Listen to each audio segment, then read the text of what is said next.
Still among the fastest, largest, and most powerful warships ever to sail the world's oceans.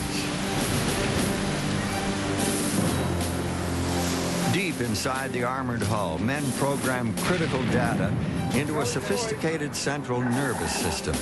Its origins date to the last century. At their command, the guns fire with fearful accuracy. For 100 years, proud symbols of the world's mightiest nations.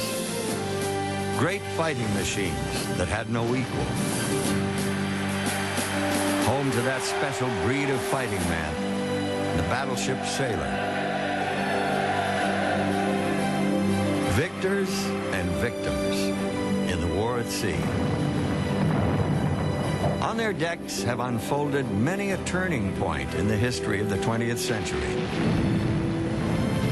The battleship, long thought unsinkable, indestructible, until the morning of December 7, 1941, when at Pearl Harbor, her mastery of the sea seemed over, eclipsed by the terrible power and accuracy of carrier-based aircraft. Yet she reappears in Korea and Vietnam. And 50 years after the premature report of her death at Pearl Harbor, her weapons echo across the waters of the Persian Gulf. Once again, the battleship is back. This is her story.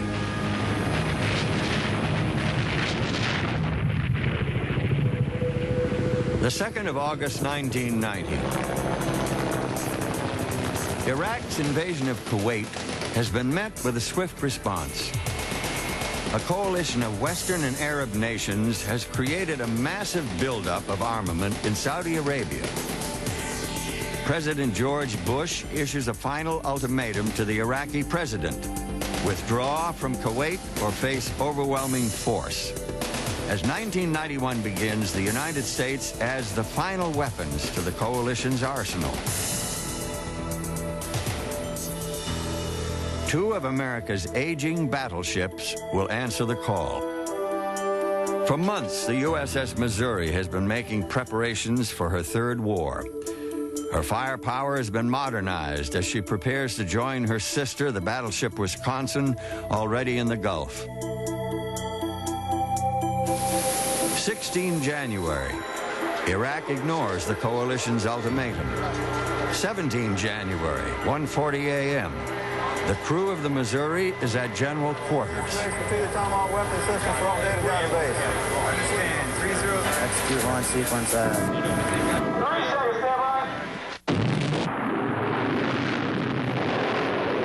Missouri Captain Lee Case.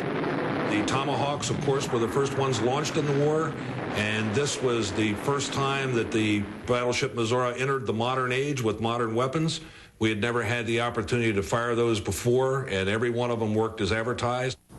And the Missouri's basic armament, her 50-year-old 16-inch guns, were fired in anger for the first time since the Korean War.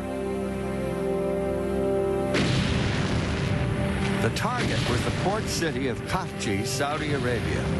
To get within range, the Missouri moved into the shallows. There were only 3 feet of water beneath her keel. Lee Case. Well, when the big guns were fired in anger for the first time during the Gulf War, a cheer could be heard from one end of the ship to the other. You could hear over the sound-powered phones the excitement of all the people in the plotting rooms. The turret that got to fire the first round, I think, was probably the big heroes of the day at that particular time. Later, when the ground war to recapture Kuwait began, the Missouri pounded away with her big guns to support the soldiers and Marines ashore. She fired one 16-inch round every 15 seconds, 9 guns firing in rotation, reloaded in under 1 minute per barrel. In just 2 hours, the Missouri had fired 133 rounds. Not bad for an aging lady.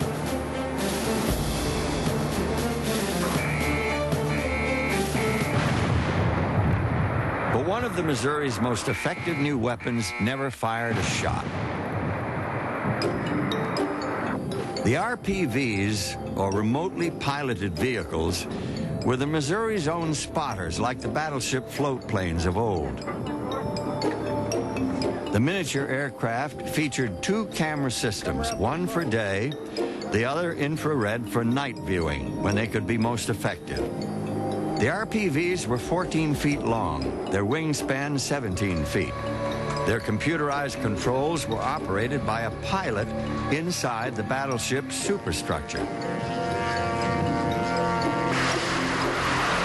Rocket launched to an altitude of 200 feet in less than 2 seconds, the plane's two-cycle engine then took over. Over the enemy target, the RPV sends pictures and coordinates back to the ship. The pictures are fed into the closed-circuit TV system. An Iraqi food truck stops at a series of bunkers along a road. It is spotted by the cameras of the unheard RPV 1,500 feet above. The positions are fed into the Missouri's computer, and when the big guns fire, they are precisely on target.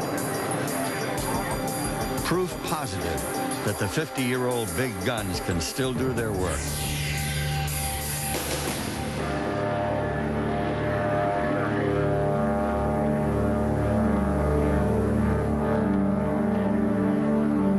For Lee Case, the RPV was the perfect airborne spotter. So there was a perfect blend of the old and new on board Missouri in the Gulf War, and both the old and the new contributed to our success. The USS Missouri fights on. America's most historic battleship, the newest technology now grafted to her aging body. Like her battleship sisters, she was born to another time, another place.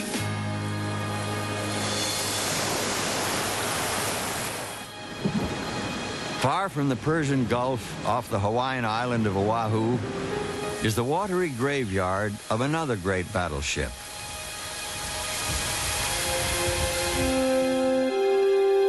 The remains of some 900 American sailors and Marines still lie within her twisted wreck.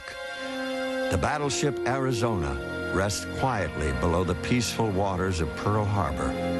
Oil still escapes from her tanks. For this was once a living ship, forever doomed on the morning of December 7, 1941. Dick Fisk was the bugler on the USS West Virginia. I sounded first call around 5 minutes to 8 for colors. We were looking towards the Arizona and then towards the two mountains there, and then we saw a group of airplanes coming in, and we thought that they were ours. Dan Martinez is an historian at the Arizona Memorial.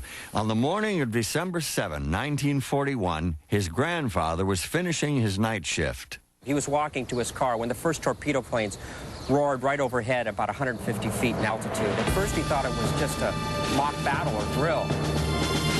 It was no drill. At 7:55 that Sunday morning, the clock began to tick away the final minutes of the battleship era. The great warships were all there, awaiting Admiral's inspection.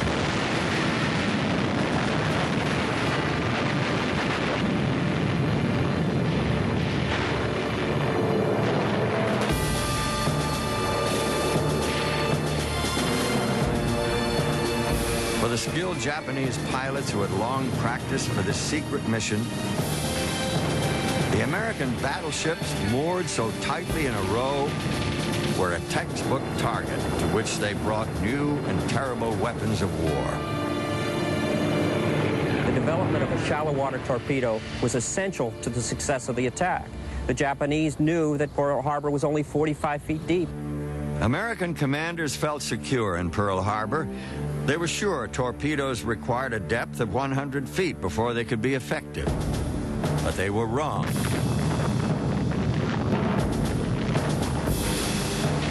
We just took torpedo after torpedo, and come to find out we had actually 9 torpedoes in this. Equally destructive was the armor-piercing bomb dropped from an altitude of 10,000 feet. The point of this bomb, with its delayed action fuse, was meant to penetrate inside the ship, then explode. We were looking towards the Arizona when this whistle come by. It sounded like a freight train. and it landed just forward of the number